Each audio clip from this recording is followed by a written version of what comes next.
ala asyrafil anbiya'i wal mursalin sayyidina Muhammadin wa ala alihi wa ashabihi ajma'in. Rabbi syrah li sadri wa yassir li amri wahlul 'uqdatam min lisani yafqahu qawli. Amma ba'du. Alhamdulillah para jamaah sekalian, kita ketemu lagi di majelis tercinta kita Sekolah Fikih Live. Tentunya pembahasan kita kembali akan melanjutkan materi fikih kontemporer bersama guru kita Ustadz Ahmad Sarwat LCMA, di mana sesi kita pada pagi hari ini kembali akan membahas fikih pajak bagian kedua, insya Allah, karena melanjutkan sesi kita yang sempat belum selesai di minggu yang lalu. Kita sapa dulu guru kita, beliau Ustadz Ahmad Sarwat yang sudah di tengah-tengah kita. Assalamualaikum Ustadz. Ya, waalaikumsalam warahmatullahi wabarakatuh. Ya, ini tampaknya tampilannya berbeda, tidak seperti biasanya ini Ustadz. Ya, saya tidak dari studio, saya dari kamar hotel. Kebetulan saya lagi ada di Surabaya. Dan kalau lihat di belakang saya itu jendela, itu sudah siang. Di sini kita lebih awal ya, subuhnya kira-kira 20 menit atau setengah jam lah gitu. Jadi di sini sudah agak terang. Mungkin di Jakarta baru masih agak gelap-gelap gitu ya. Tapi tidak apa-apa, namanya juga kita kuliah online, maka dari mana saja kita berada, kita tetap bisa menjalankannya. Betul.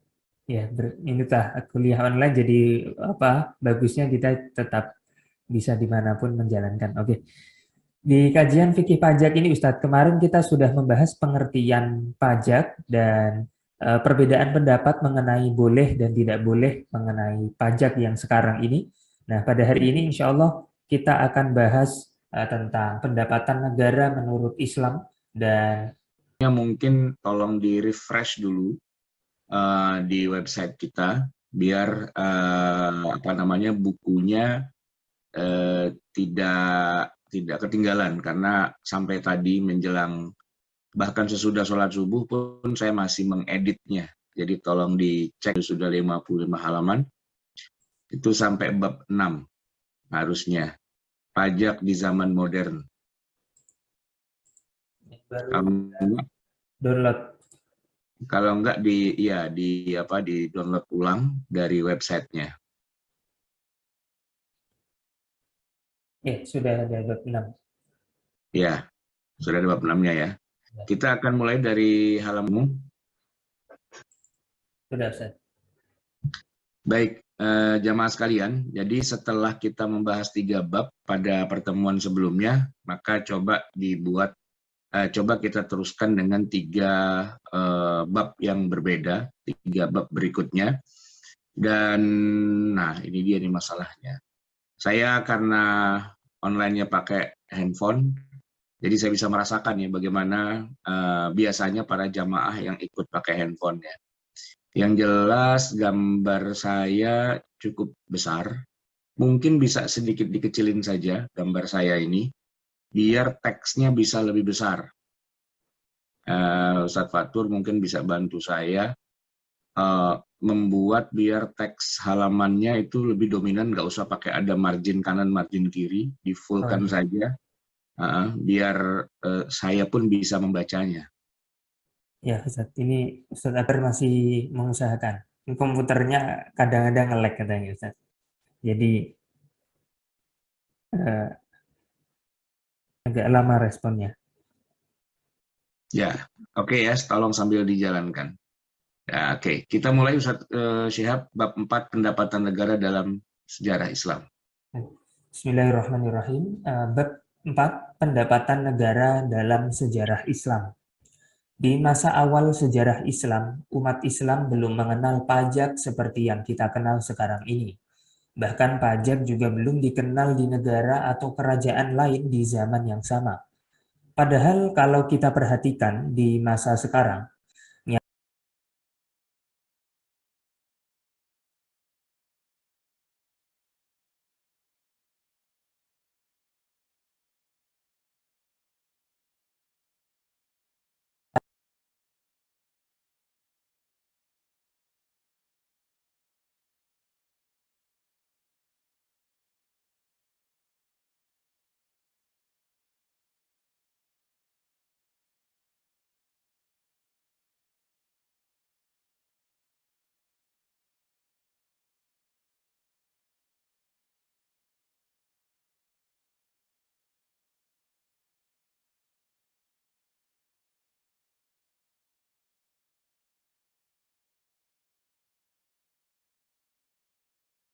Serta juga kita perhatikan berbagai singkat tentang berbagai jenis pendapatan negara tersebut yang 3 itu ya. Kita mulai yang pertama adalah dari ghanimah dulu.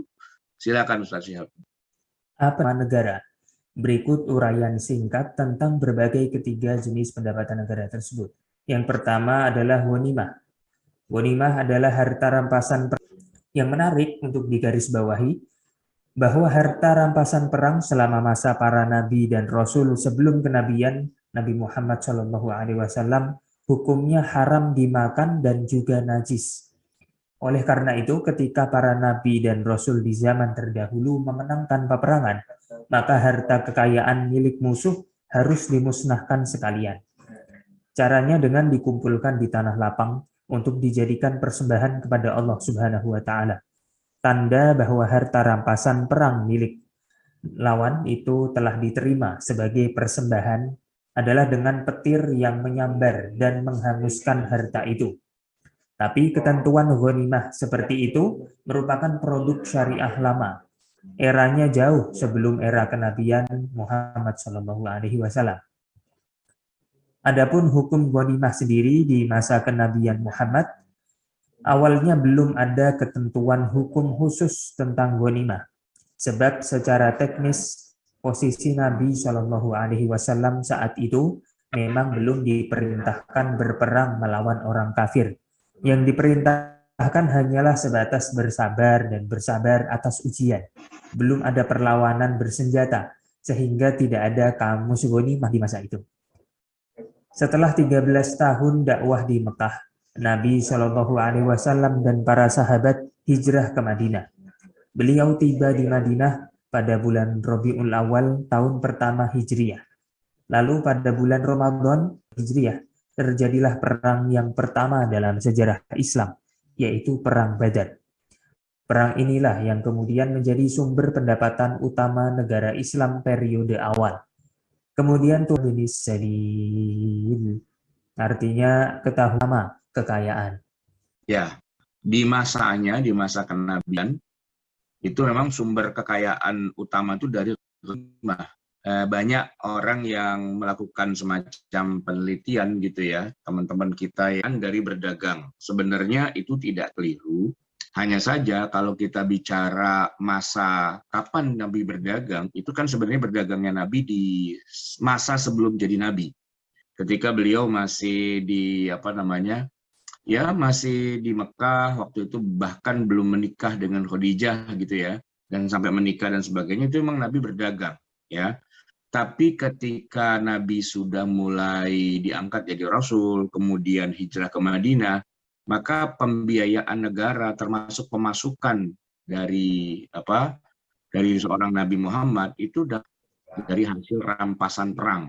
Dan memang cukup sering juga ya Nabi melakukan peperangan. Kita kalau baca Sirah Nabawiyah itu, selain perang Badar nanti ada perang Uhud, ada perang Khandaq, ada perang macam-macam ya. Jadi memang kalau dilihat di masa 10 tahun kenabian itu di Madinah, maka ghanimah saja sudah sangat cukup ya, lebih dari cukup gitu ya.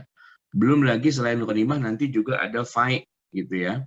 Nah, fai' itu juga hampir sama dengan ghanimah, yaitu pemasukan buat negara juga dari hasil harta rampasan perang juga sebenarnya, tapi ada sedikit perbedaan ya. Nah, ini yang kedua nih kita bicara tentang fai' yang di dalamnya nanti ada kharaj, ada usyur, ada jizyah. Nah, silakan. Jadi Ustaz Syihab, Sebenarnya fai' itu seperti ghanimah juga, karena merupakan harta rampasan yang diperoleh kaum muslimin dari musuh.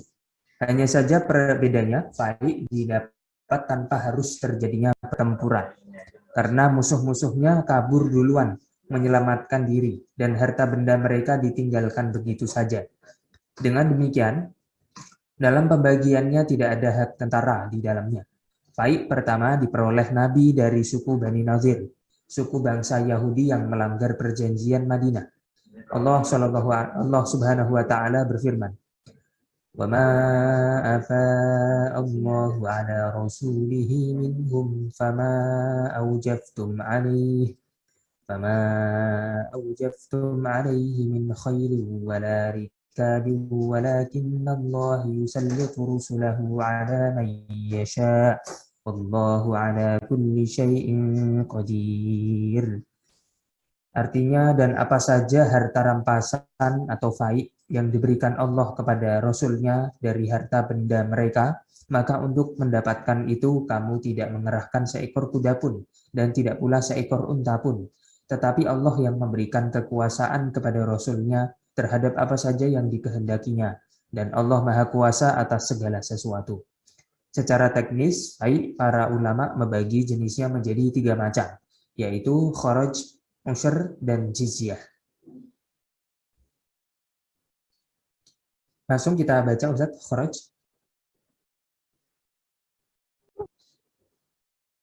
Kharaj. Kharaj adalah sewa tanah yang dipungut kepada non-muslim.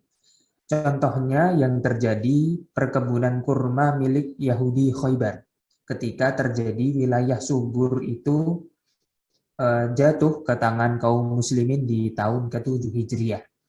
Pada awalnya di masa kenabian, seluruh tanah taklukan pemerintah Islam dirampas dan dijadikan milik negara. Namun di masa Khalifah Umar bin Khattab muncul ijtihad untuk yang kedua adalah usyr. Usyr adalah bea impor atau bea masuk yang dikenakan kepada semua pedagang yang melintasi perbatasan negara, yang wajib dibayar hanya sekali dalam setahun, dan hanya berlaku bagi barang yang nilainya lebih dari 200 dirham. Tingkat bea yang diberikan kepada non-muslim adalah 5%, dan kepada muslim sebesar 2,5% setengahnya. Kemudian yang ketiga yaitu jizyah. Jizyah adalah upeti atau pajak kepala yang wajib dibayarkan oleh non-muslim, khususnya ahli kitab, untuk jaminan perlindungan jiwa, properti, ibadah, bebas dari nilai-nilai, dan tidak wajib militer. Mereka tetap wajib membayar jizyah selagi mereka kafir. Boleh dibilang jizyah juga adalah hukuman atas kekafiran mereka. Hal ini sesuai perintah Allah Subhanahu wa taala di dalam Al-Qur'an. Qatilul ladzina la yu'minuna billahi wala bil yaumil akhir wala yuharrimuna ma harrama Allah wa rasuluhu wala yadinuna dinal haqqi minal ladzina utul kitaba hatta yu'tul jizyata 'an yadin wa hum saghirun. Perangilah orang-orang yang tidak beriman kepada Allah dan tidak pula kepada hari kemudian. Dan mereka tidak mengharamkan apa yang diharamkan oleh Allah dan Rasul-Nya. Dan tidak beragama dengan agama yang benar. Yaitu orang-orang yang diberikan Alkitab kepada mereka. Nah, yang kedua ini kita bicara tentang fai fai itu terdiri dari 3 jenis ya. Ada yang namanya kharaj, kemudian ada yang namanya usyur, dan ada yang namanya jizyah. Nah, fai ini dia seperti ghanimah sebenarnya, jadi merampas gitu ya dari kekayaan orang kafir ketika terjadi perang. Hanya saja bedanya kalau ghanimah pakai battle, pakai pertempuran secara fisik, lalu musuhnya kalah, harta bendanya diambil gitu ya. Nah, sedangkan kalau yang kedua ini, fai ini dalam keadaan tidak terjadi pertempuran. Jadi biasanya kalau kita lihat itu dalam perang misalnya Bani Nadir gitu ya, itu mereka ya nyerah atau kabur gitu ya, menyelamatkan diri, meninggalkan semua harta benda mereka. Atau seperti kalau kayak dalam perang Khaybar, ya mereka ditaklukkan begitu, nggak pakai peperangan, jadi mereka nggak pakai senjata lah begitu ya. Nah, maka kemudian ya diambil ya harta kekayaannya. Jadi baik ghanimah ataupun fai itu sebenarnya adalah kekayaan yang didapat dengan cara, kalau bahasa kitanya itu kayak menjajah negara lain gitu ya. Mencaplok kekayaan yang ada pada negara lain. Karena memang keadaannya di masa itu ya seperti itu ya, dan itu menjadi sunatullah dari para nabi dan rasul. Semua nabi dan semua rasul itu punya musuh. gitu. Cuma kalau Nabi dan Rasul di masa lalu perang melawan orang kafir, sebutlah misalnya Musa lawan Firaun gitu ya, atau apa namanya itu Nabi Ibrahim melawan Nabi Ibrahim itu lawannya siapa sih itu? Namruz ya kalau nggak salah gitu ya. Ya pokoknya gitu. Nah itu kalau di masa lalu perang bunuh-bunuhan, dan kalau yang lawannya sudah terbunuh gitu ya, itu hartanya nggak bisa dipakai, nggak bisa diambil karena itu najis, itu adalah barang yang haram, dia harus dikembalikan kepada Allah dengan cara dibakar atau dijadikan sesajen istilahnya. Persembahan kepada Allah, nanti Allah akan menyambarnya dengan kilat dan dia akan hangus terbakar, itu tandanya perang itu perang suci. Itu di zaman nabi-nabi terdahulu itu modelnya seperti itu. Ghanimah, faik dan sebagainya tidak dikenal. Nah, bedanya dengan zaman Nabi Muhammad adalah Nabi Muhammad itu satu-satunya nabi ya yang dihalalkan kepadanya harta rampasan perang milik musuh-musuhnya. Nah, jadi musuhnya itu dikalahkan, lalu hartanya diambil, baik dengan cara battle, perang tanding langsung, atau dengan cara mereka kabur, melarikan diri, atau menyerah, takluk, dan sebagainya, itu semua diambil. Nah, selama 10 tahun masa Daulah Madinah, ya negara Madinah itu, ya pemasukannya Madinah ya dari ngambil duitnya orang kafir, gitu istilahnya. Ya, baik itu sifatnya ghanimah atau sifatnya faik. Faik itu kharaj, faik itu di dalamnya ada kharaj, sewa tanah gitu ya, seperti yang terjadi di Khaybar. Dulunya Khaybar itu kan jatuh ke tangan umat Islam dan dijadikan milik umat Islam gitu ya. Tapi kemudian oleh di masa Umar itu diganti, dia menjadi semacam kayak sewa tanah. Jadi orang-orang musyrik orang-orang Yahudi Khaybar itu mereka kayak nyewa gitu tanah kepada negara. Ya setiap mereka panen gitu ya, mereka harus bayar bayar sewa tanahnya itu. Nah, membayar sewa tanah itu, kharaj itu menjadi pemasukan gitu buat negara, khususnya mulai di zaman Khalifah Umar bin Khattab radhiyallahu anhu. Kemudian juga ada usyur. Usyur itu bea masuk tertentu dan dibayar pada waktu tertentu. Zakat ditetapkan sebagai pendapatan negara sejak tahun kedua Hijriah. Namun efektif pelaksanaan zakat mal baru terwujud pada tahun ke-9 Hijriah. Nah, coba perhatikan. Kalau perintah zakatnya sudah ada tahun kedua Hijriah, ya, tapi pelaksanaan detailnya, ya, itu baru terwujud tahun ke-9. Jadi tidak sampai 1 tahun kemudian Rasulullah sudah wafat. Sehingga ketentuan zakat ini kalau kita bandingkan dengan pemasukan lewat sektor zakat ini, kalau kita bandingkan dengan pemasukan dari sektor ghanimah atau faik tadi, itu yang lebih dominan tuh ghanimah dan faik. Sedangkan zakat itu ya efektif baru berjalan di 1 tahun terakhir dari wafatnya Nabi, sebelum Nabi wafat begitu ya. Nah, karena kenapa kok begini? Jadi menarik ya, karena di zaman sekarang banyak juga kalangan yang sangat mengeluh-elukan zakat sampai mengatakan bahwa ekonomi di masa Nabi itu ditunjang oleh zakat. Ya, kemakmuran dan kekuatan ekonomi umat Islam itu menurut mereka adalah dasarnya zakat. Tapi kalau kita cek langsung dalam sejarah Islam, ternyata zakat di zaman Nabi itu baru efektif di akhir-akhir tahun saja, yaitu di Mekah, ghanimah atau faik gitu ya. Nah, kalau saya teruskan nih paragraf yang keduanya ya, zakat di masa kenabian dan masa berikutnya masih merupakan domain negara, tidak dipungut kecuali oleh negara atau penguasa. Ini kalau kita bandingkan dengan zaman sekarang. Orang yang tidak mau mengeluarkan zakat dikenakan hukuman berupa perampasan harta, bahkan dalam batas tertentu diancam dengan tuduhan murtad dan dihalalkan darahnya, ya seperti yang terjadi pada masa Abu Bakar. Namun, ada harta yang wajib dizakatkan, ataupun juga dari alokasi harta zakat tersebut. Sehingga kalau hanya dengan mengandalkan zakat saja, jelas negara itu tidak bisa berjalan. Ya, karena sangat sedikit harta yang bisa dikumpulkan dari zakat dibandingkan dengan tadi ghanimah dan fai gitu ya.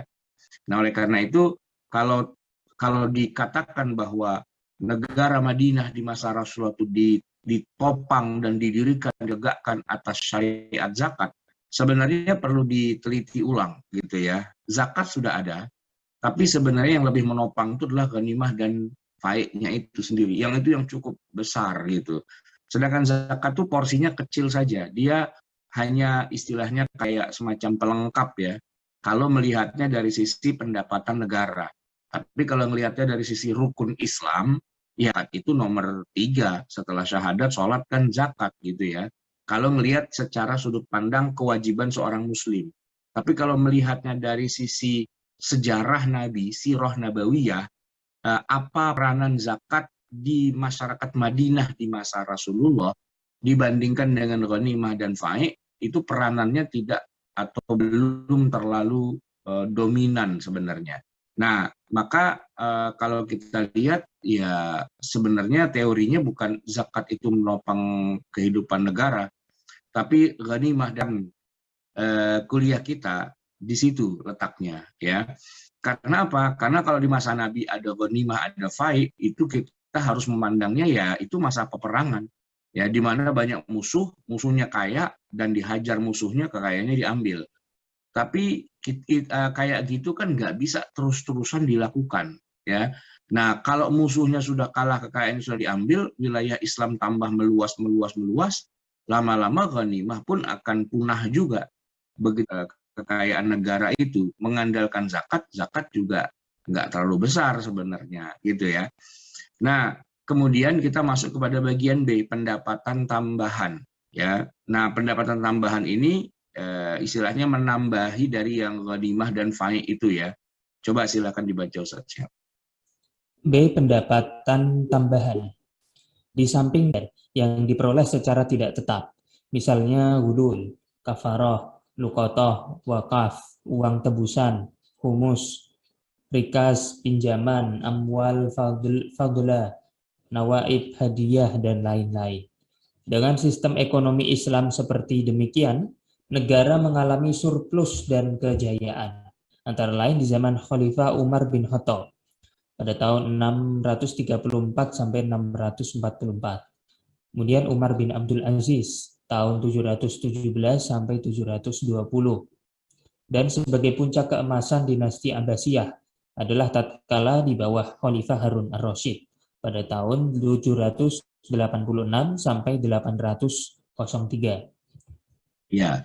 Nah, kalau itu kita baca semua ya, memang di masa itu pajak seperti yang kita kenal sekarang belum ditemukan atau belum dijalankan.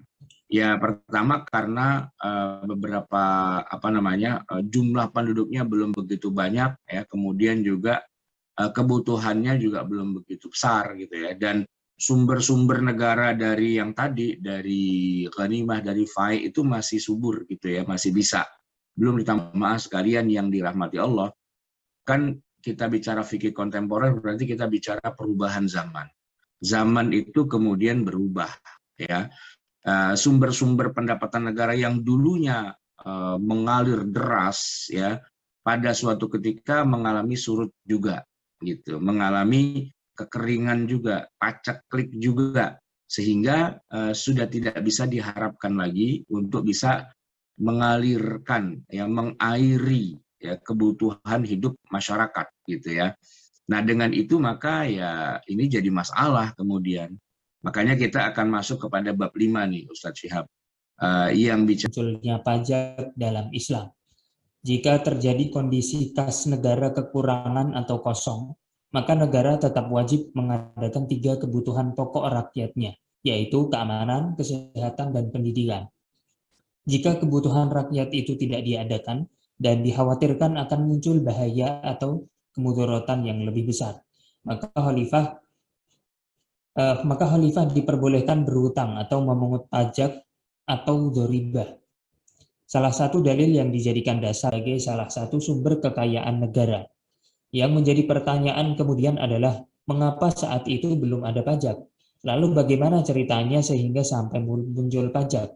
Dan bagaimana kedudukan pajak dalam fikih kontemporer? Ada beberapa kondisi yang menyebabkan munculnya pajak.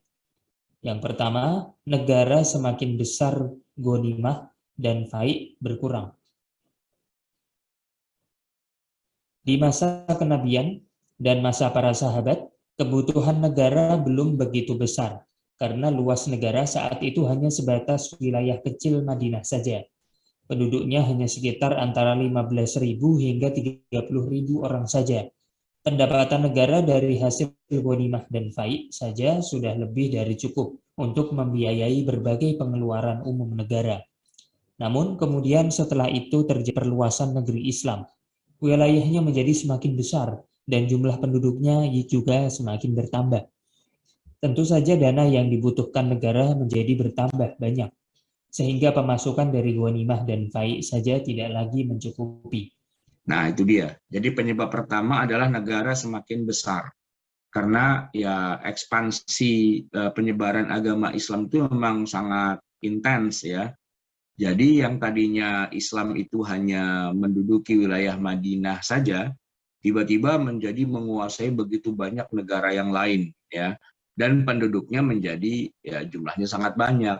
Oleh karena itu maka pengeluarannya pun juga jadi banyak juga ya. Artinya pegawainya yang harus digaji juga lain seperti pendidikan, kesehatan dan sebagainya, pengeluarannya gede-gede semua. Ya resikonya punya negara besar berarti ya budgetnya ya besar gitu kan. Nah kalau pemasukannya hanya dari ghanimah lagi, lama-lama nggak cukup gitu ya. Karena jumlah penduduk yang harus dibiayai atau yang diberikan pelayanan oleh negara semakin besar, semakin banyak. Maka harus dipikirkan sumber-sumber pemasukan negara yang lain ya. Tidak hanya mengandalkan sumber-sumber yang tradisional saja yang bakalannya bisa habis atau bisa berubah gitu ya. Nah, apalagi yang bagian B, ghanimah dan faid juga semakin berkurang. Ini ya, kalau saya baca nih ya, apalagi setelah banyak negeri ditaklukkan dan menjadi wilayah negara Islam. Maka otomatis perang sudah tidak ada lagi. Karena semua daerah sudah berhasil ditaklukkan. Dan akibatnya pendapatan dari sektor ghanimah dan faid lama-lama ya menyusut, berkurang, sampai ke titik tidak ada lagi. Nah, padahal selama ini pendapatan negara memang bertahan hanya dari kedua sumber itu saja.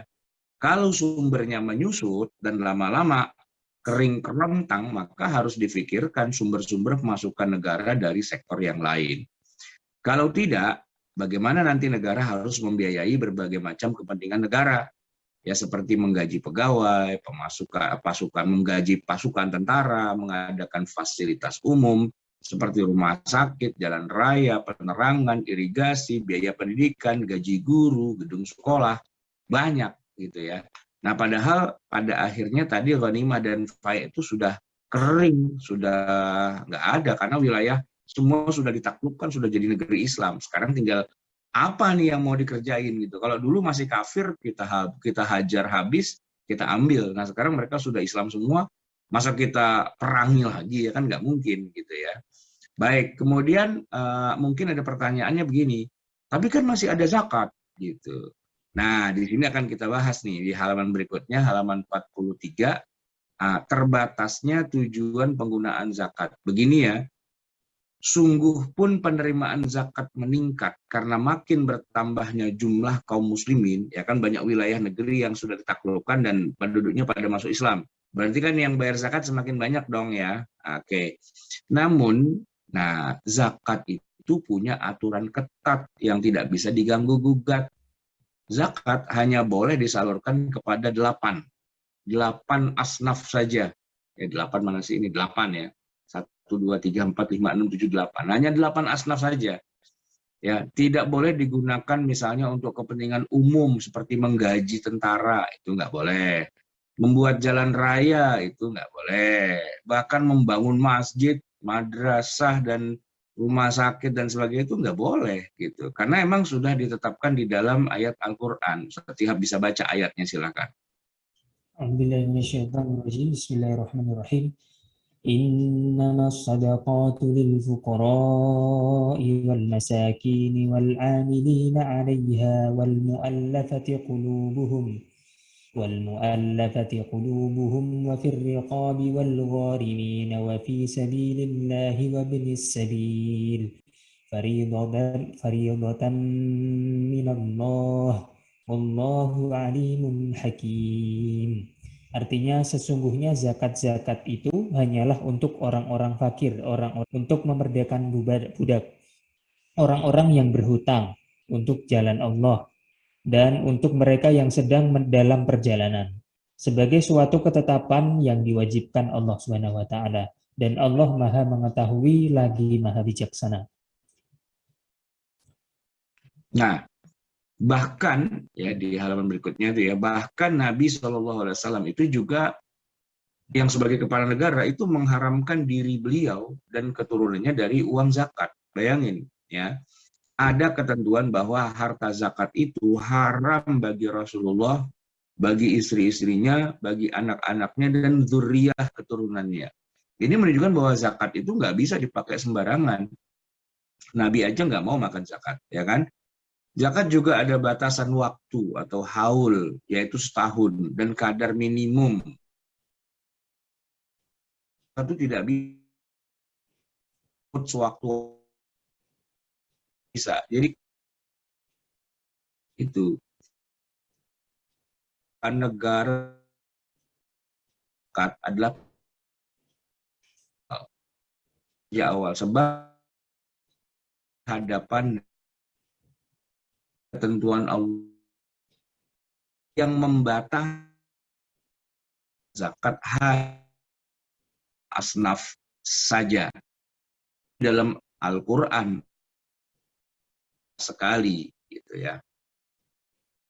Seri fikih apalagi itu.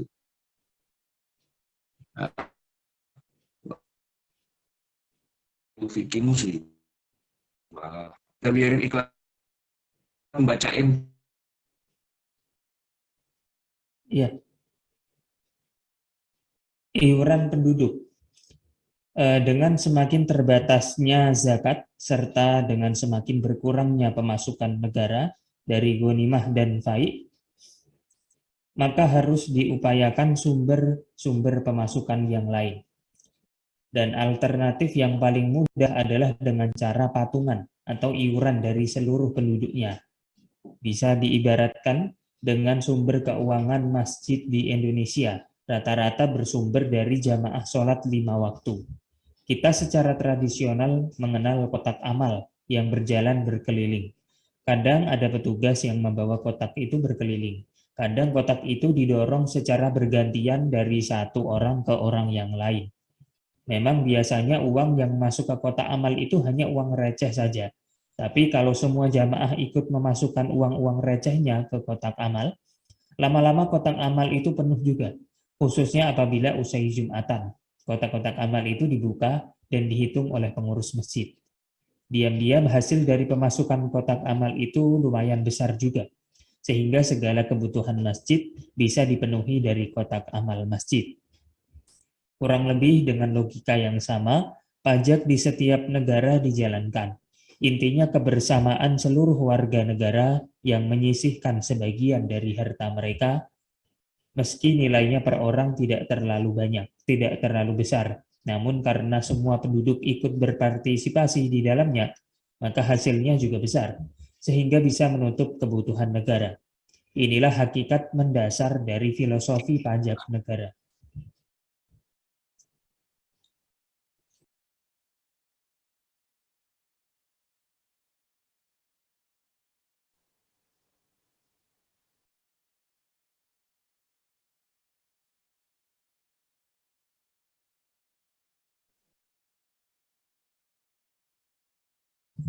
Ustadz Sarwat kebetulan ini sedang ada gangguan jaringan para jemaah.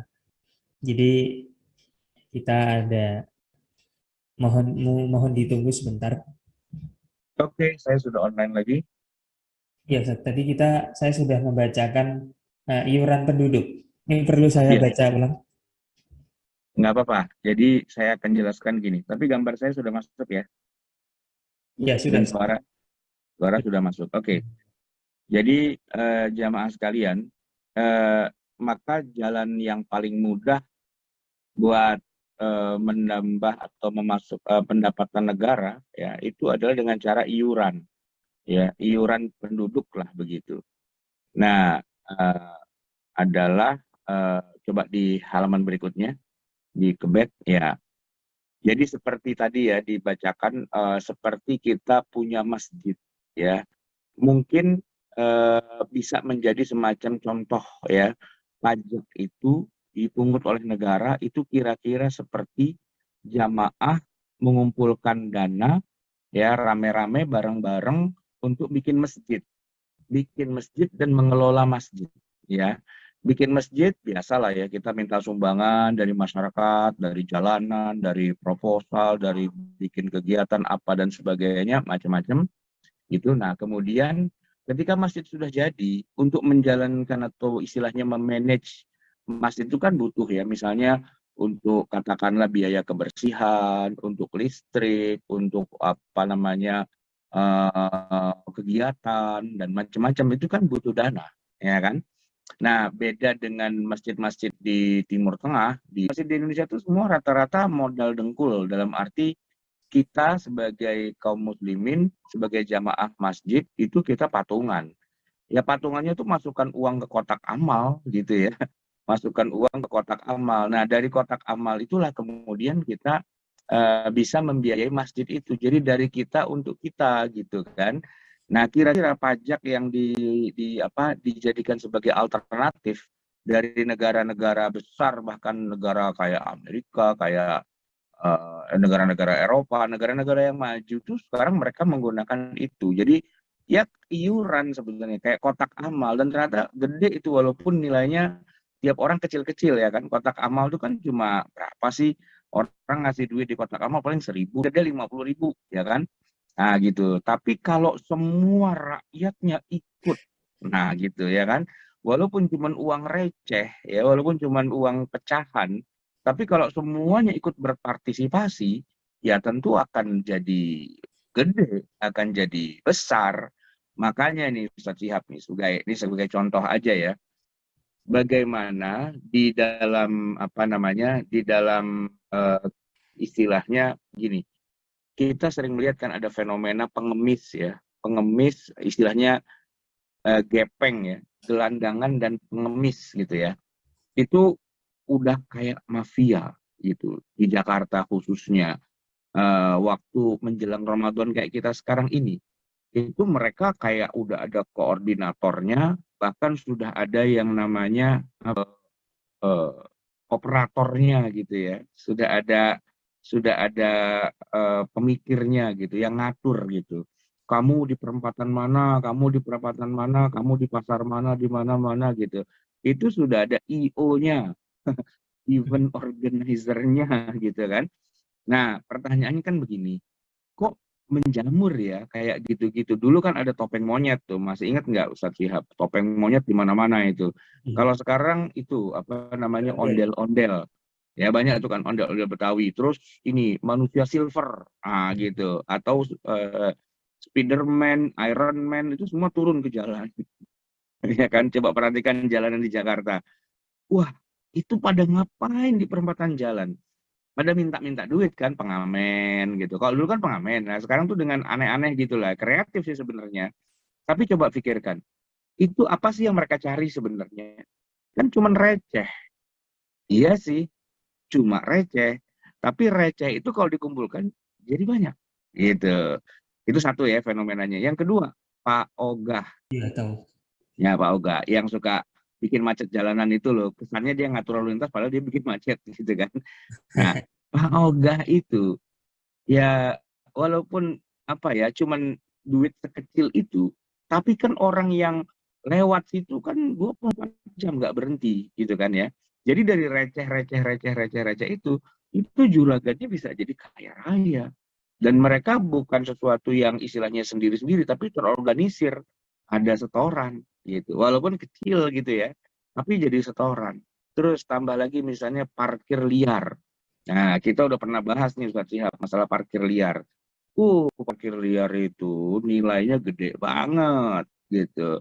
Dan itu boleh dibilang dalam tanda petik itu perampokan terhadap uang uang pemerintah daerah gitu ya. Nah, tapi masalahnya ya itu korupsi yang kecil-kecilan ya. Jadi ketika ada sekelompok anak muda gitu ya, katakanlah ormas apa gitu kan, mengelola parkir liar gitu ya, kan ada keamanannya berarti kan ada tukang parkirnya. Jangan dikira mereka itu inisiatif pribadi, enggak, itu di manage, diatur, ada setoran kemana ya kita nggak tahu lah, nggak bisa nyebut juga gitu kan, tapi nyetor gitu, karena kita tahu kan karena yang pada jadi tukang parkir liar kan teman-teman kita juga, lu nyetor berapa duit tong gitu ya, cerita dia nyetor ke sini ke sana, ada setoran gitu. Pedagang liar itu kan ada setoran juga itu. Nah, jadi semuanya itu berjalan gitu ya, istilahnya tahu sama tahu. Cuman problematikanya adalah uangnya kan nggak disetor ke negara gitu. Uangnya disetor kepada preman, kepada ya istilah kata sebagai bodyguard atau sebagai orang yang jaga keamanan dalam tanda petik ya di situ gitu loh. Nah, itu bisnis yang gede banget itu hasilnya itu gitu loh, gede banget hasilnya. Makanya urusan pedagang kaki lima yang memenuhi trotoar dari dulu nggak selesai-selesai karena banyak-banyak kepentingan di situ. Ya kan, parkir liar nggak selesai-selesai karena banyak kepentingan di situ. Pak Oga termasuk juga ondel-ondel, ya kan.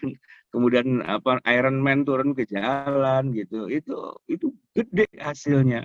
Ya, sama kira-kira dengan uang kotak amal masjid itu gede, ngalir terus. Jadi walaupun kecil tapi diambil. Nah, kenapa yang kayak gitu tuh nggak dikoordinir saja secara resmi oleh negara, gitu kan? Biar jadi pemasukan negara. Dan orang juga tidak merasa berat kok. Coba bayangin ngasih duit 1.000 perak kepada Pak Oga. Ya iyalah, kan murah gitu kan. Atau misalnya kita parkir liar nih Ustaz Sihab. Antum kalau ke Ambasador bawa motor, taruh motornya di mana? Di parkiran liar di luar atau di dalam yang resmi? Kalau dari Ya, belakang di liar, Ustaz.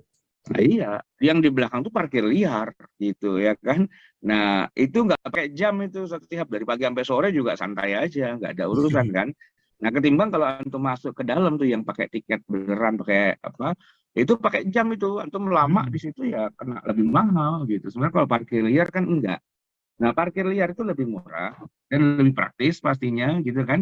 Sementara kalau parkir di dalam tuh repot, ribet, mahal pula gitu kan. Nah, kreativitas yang dilakukan oleh para pemuda yang bikin parkir liar dan sebagainya itu memang menarik. Maka orang juga parkir liar aja daripada parkir yang formal malah ribet, susah, mahal pula gitu kan. Nah, itulah kemudian seandainya yang kayak gitu itu bisa dikoordinir secara resmi, nah, ada pemasukannya gitu ya, dan masuk ke negara, kan negara jadi punya pemasukan yang bagus sebenarnya. Ya sama dengan kotak amal masjid. Antum bisa bayangkan kalau kotak amal itu tidak dilaporkan setiap hari Jumatnya, kayak apa nanti hasilnya? Ada banyak kotak amal amal liar yang nggak ketahuan itu dari mana. Di jalanan, di warung Padang, di warteg, di mana-mana itu nanti kemana jatuhnya itu kan. Tapi kalau saya perhatikan baik-baik ya, semua tadi itu mulai dari pengemis, gelandangan, kemudian topeng monyet lah, segala macam, Spiderman atau Iron Man yang di jalanan itu semua, pengamen termasuk di dalamnya gitu kan. Termasuk juga yang kotak-kotak amal di rumah makan gitu ya. Itu semua memang sumber keuangan yang gede walaupun awalnya dari receh gitu. Tapi karena semua orang ikut nyumbang di situ ya jatuhnya jadi gede juga. Ya jadi omsetnya miliaran juga itu gitu ya.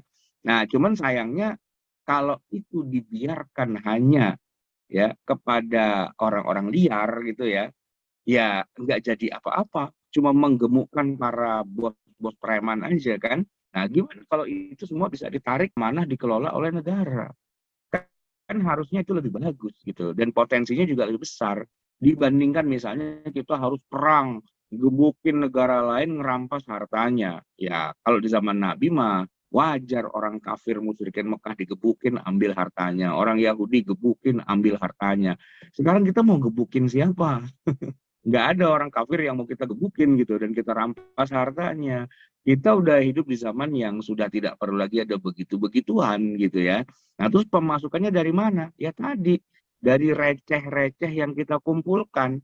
Masyarakat ya, mereka pada punya usaha, kerja, apa segala macam, nggak apa-apa lah menyisihkan sebagian hartanya itu ya untuk kepentingan kaum muslimin ya, yang kemudian dikemas secara profesional di bawah undang-undang dan itulah yang namanya pajak. Sehingga Ustaz Syihab, saya memandang sebenarnya pajak itu adalah bagian dari infak dan sodakoh juga secara umum gitu. Kita tuh jadi bersedekah kepada seluruh publik. Bayangan ya, kalau zakat itu sebatas hanya 8 asnafnya. Ya kan? Tapi kalau pajak gitu ya, wah itu kepada seluruh umat manusia. Bukan hanya yang muslim saja, yang kafir juga, yang mana-mana juga. Dan bahkan saya lebih tertarik bagaimana kalau kemudian pajak itu didesain menjadi semacam wakaf gitu. Wakaf tuh maksudnya gini, ini contoh yang sederhana ya. Misalnya kita itu apa namanya? Kita itu misalnya melakukan zakat ini apa apa bayar pajak gitu ya.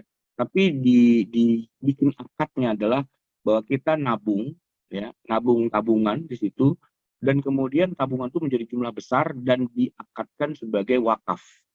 Wakaf yang produktif gitu. Sehingga dari uang kita yang kita setorkan kepada negara, negara kelola gitu ya. Lalu selama itu bermanfaat, entah itu untuk jalan, untuk penerangan, untuk pengairan, untuk apa-apa dan sebagainya, semua itu mendatangkan manfaat dan pahala. Dan buat kita sebagai pembayar pajak garis miring wakaf gitu ya, wah kita dapat pahala besar gitu loh. Sehingga orang nggak usah dipaksa-paksa bayar pajak dengan undang-undang lah, dipaksa-paksa dengan apa, tapi dijanjikan dengan pahala saja, gitu kan. Anda bayar pajak berarti Anda wakaf. Anda bayar pajak berarti Anda akan menanggung pahala yang banyak. Karena penggunaan pajak itu untuk kepentingan masyarakat secara umum, gitu ya. Nah, cuman masalahnya kan pencitraan negara. Ya, selama ini tuh yang bermasalah gitu. Karena ada banyak korupsi lah, ada banyak pejabat negara yang bermewah-mewah lah, dan sebagainya. Itu aja yang jadi kendala. Nah, seandainya para pejabat itu mau ya beristilahnya bertepos liro gitu ya, hidup kayak rakyat gitu. Mereka tidak menjadi kaya gara-gara jadi pejabat dan uang atau biaya untuk tunjangan-tunjangan para pejabat itu dipangkasin semua gitu ya. Sehingga iya mereka betul-betul jadi kayak pengurus masjid. Ya, pengurus masjid itu kan jujur-jujur aja mereka nggak ada pengurus masjid jadi kaya raya itu nggak ada gitu. Kalau sampai pengurus masjid kaya raya gara-gara ngambilin uang kotak amal, wah itu bisa jadi sinetron azab itu. Ya kan? Pengurus masjid masuk tong sampah kecebur di cor-coran dan jadi abadi di dalam cornya itu gara-gara makan kotak amal masjid gitu ya kan. Nggak ada kan pengurus masjid yang kayak gitu tuh karena mereka ya jujur-jujur aja. Mereka menjalankan amanah sebagai pengurus masjid, ngumpulin uang kotak amal dan nggak digaji, nggak ada gajinya itu kalau pengurus yang gitu ya kan. Mereka rata-rata sudah punya kehidupan mewah. Jadi dia ke masjid jadi pengurus kotak amal tuh ya istilahnya pengabdian dia aja kepada jamaah masjid gitu. Nah, gimana kalau masjidnya itu jadi negara aja gitu, ya kan? Jadi ya kita memperlakukan negara itu ya kayak masjid lah. Jadi pengurus-pengurus negara entah itu wakil rakyat, entah itu menteri, apa segala macam. Ya hidupnya sederhana aja. Itu memang betul-betul tidak punya target untuk jadi orang kaya. Nah kalau yang sekarang kan enggak. Ya orang jadi pejabat itu, ya kan modalnya tuh miliaran loh. Bahkan bukan miliaran, ratusan miliar, bisa triliunan loh itu. Demi apa? Ya demi ngumpulin kekayaan. Dari mana? Ya dari pajak. Makanya kalau umat Islam pada ogah bayar pajak, ya itu memang dari situ asal muasalnya. Ngapain gue bayar pajak kalau pajaknya buat buat kenikmatan para pejabatnya doang, gitu kan? Nah itu yang jadi susah. Makanya kalaupun ke depannya kita mau jadikan pajak itu sebagai sesuatu yang sifatnya amal jariah gitu ya, maka harus dimulai nomor satu dari apa? Dari undang-undang kehidupan para pejabat gitu. Jadi harus dibuat undang-undangnya dulu nih, pejabat nggak boleh punya kekayaan lebih dari sekian. Untuk jadi pejabat tidak boleh mengeluarkan harta sekian, untuk kampanye nggak boleh ini nggak boleh itu lah gitu loh, ya kan?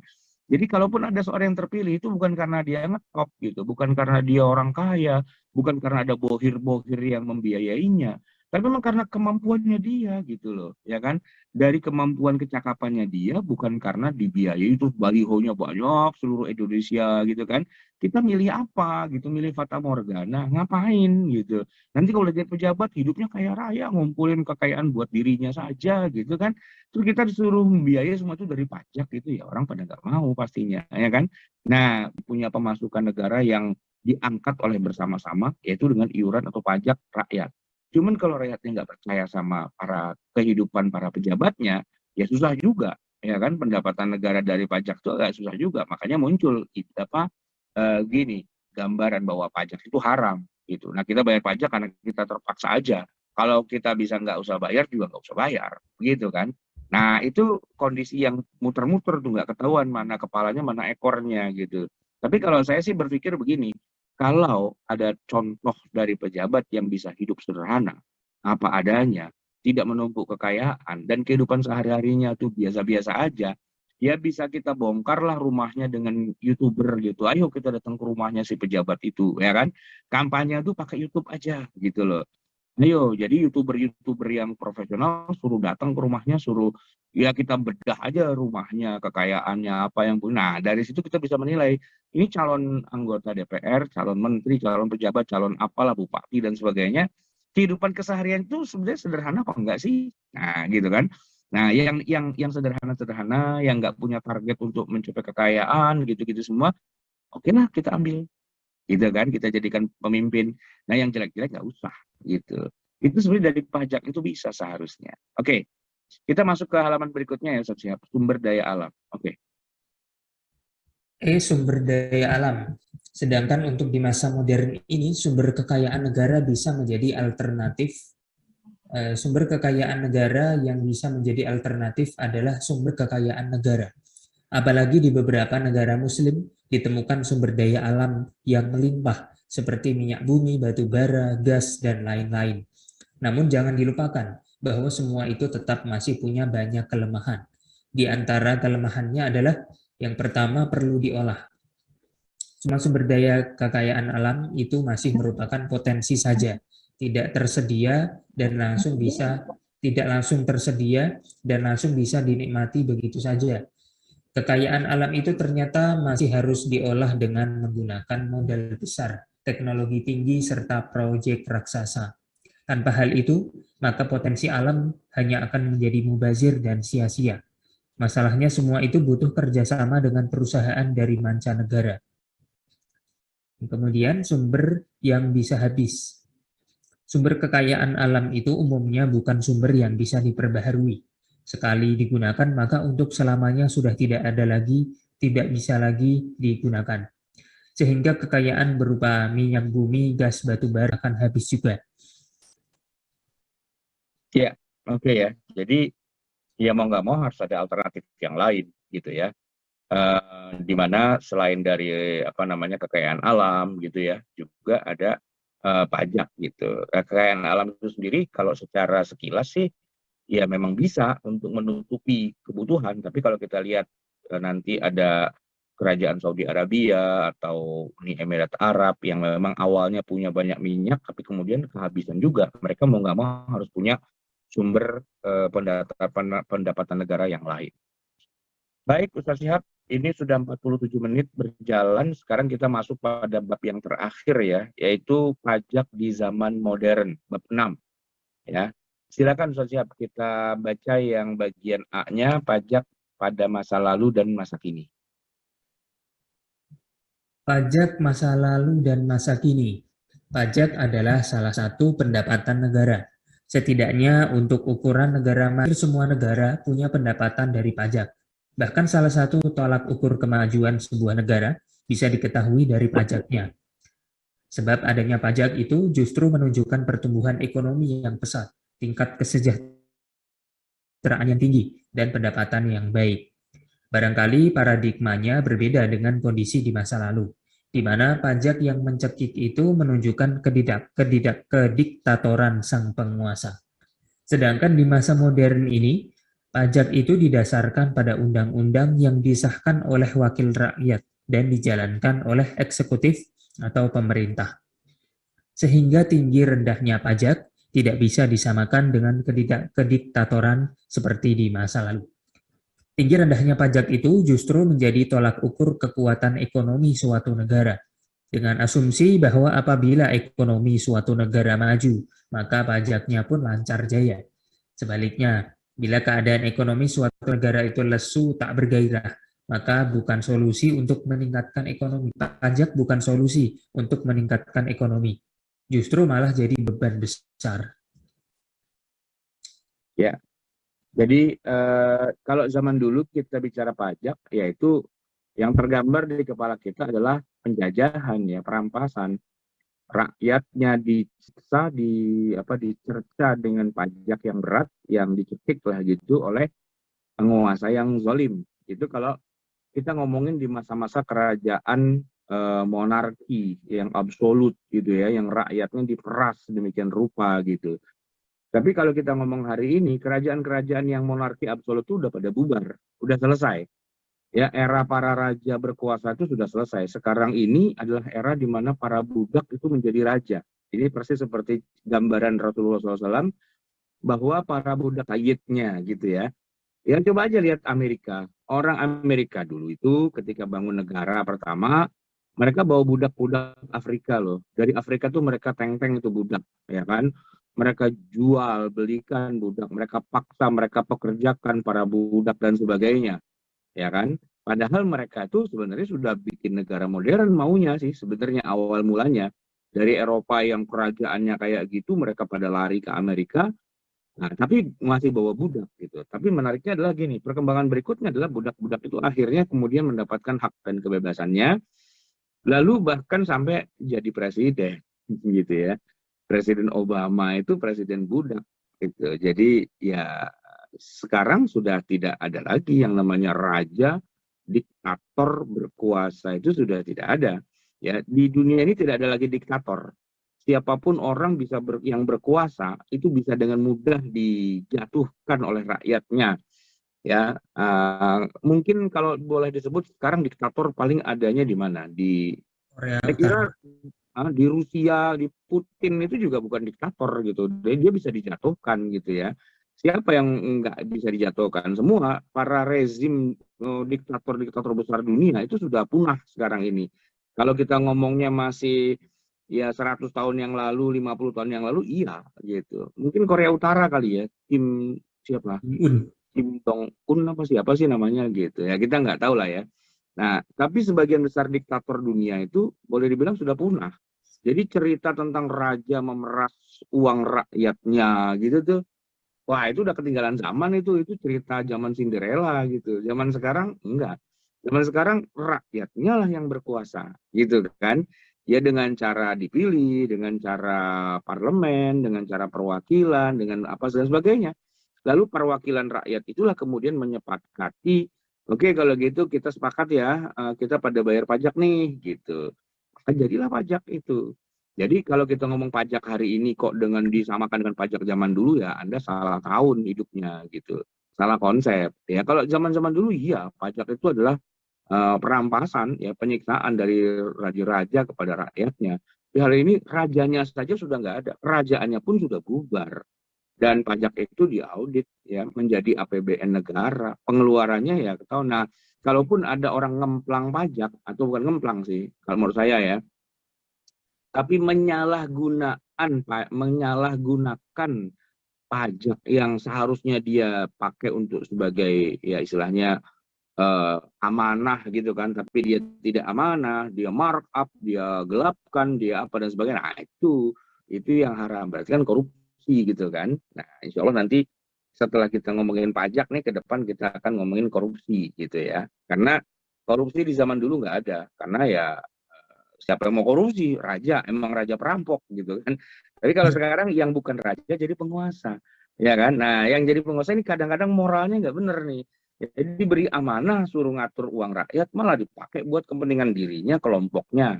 Nah, itu kan jadi korupsi sebenarnya kan. Nah, itu yang haram gitu sebenarnya. Oke. Next, berikutnya Ustaz Syihab, ini adalah pajak tinggi di negara maju ya. Ini menarik ya. Berikut ini adalah daftar 10 negara maju yang cukup tinggi pajaknya. Jadi paradigma bahwa pajak tinggi itu dikelola oleh raja yang kasar bengis dan sebagainya itu udah nggak zaman. Justru sekarang gini, pajak tinggi itu justru menunjukkan tingkat kemakmuran negeri itu. Kita mulai dari yang pertama itu ya. Silakan Ustaz Syihab. Swedia. Yang pertama Swedia, min 57,19%. Tarif PPh orang pribadi di Swedia menjadi yang tertinggi di dunia. Tarif progresif ini membuat orang dengan pendapatan lebih tinggi wajib membayar pajak lebih tinggi pula. Tarif maksimalnya tadi disebutkan 57,19%. Angka itu bahkan jauh di atas tarif PPh rata-rata negara anggota Organisasi Kerjasama dan Pembangunan Ekonomi (OECD) di level 41,65%. Batas atas PPh OP untuk negara-negara di kawasan Nordik memang dikenal tinggi. Selain Swedia, ada Denmark, Finlandia, dan Islandia yang menerapkan batas maksimum PPh OP masing-masing, yaitu 55,89%, 53,75%, dan 46,24%. Ya, itu yang tertinggi di dunia ya. Jadi gini, makin bagus pendapatan seseorang, gitu memang tinggi, maka pajaknya juga makin tinggi. Itu yang disebut dengan apa tadi istilahnya progresif gitu ya. Nah, makin rendah pemasukan seseorang, maka pajaknya pun semakin kecil juga gitu. Maka saya kemarin sempat ngobrol dengan salah seorang teman yang kerjanya di Eropa. Saya bilang, wah, Anda kerja di Eropa berarti Anda miskin dong, karena bayar pajaknya tinggi banget. Oh, nggak begitu, katanya. Nggak begitu. Pajak tinggi banget tuh kalau kita ngomongnya istilahnya tuh gaji kita gede. Gaji kita gede banget, iya gitu. Tapi kalau gaji kita kecil, pajak kita juga kecil. Nggak sama gitu dengan gaji yang gajinya gede. Nah, maka kalau kita lihat semuanya itu ada Jepang 55,95%, kemudian ada Austria, kemudian ada Belanda ya. Austria itu 55%, Belanda 51,75%. Oke, next berikutnya apa itu? Belgia 50%, Irlandia 48%, Australia 45%, Cina 45% gitu ya. Terus apa lagi? 9 itu Perancis ya, 45% juga, Jerman 45% juga. Nah, itu semua menunjukkan justru tingkat kesejahteraan dan kemakmuran mereka. Jadi makin tinggi PPh-nya itu malah menunjukkan wah negara ini makmur nih gitu ya. Jadi ngelihatnya bukan dari wah mencekik banget berarti orang di sana pada miskin dong. Enggak. Enggak. Justru kalau PPh-nya gede banget menunjukkan bahwa mereka tuh kaya-kaya ternyata gitu ya.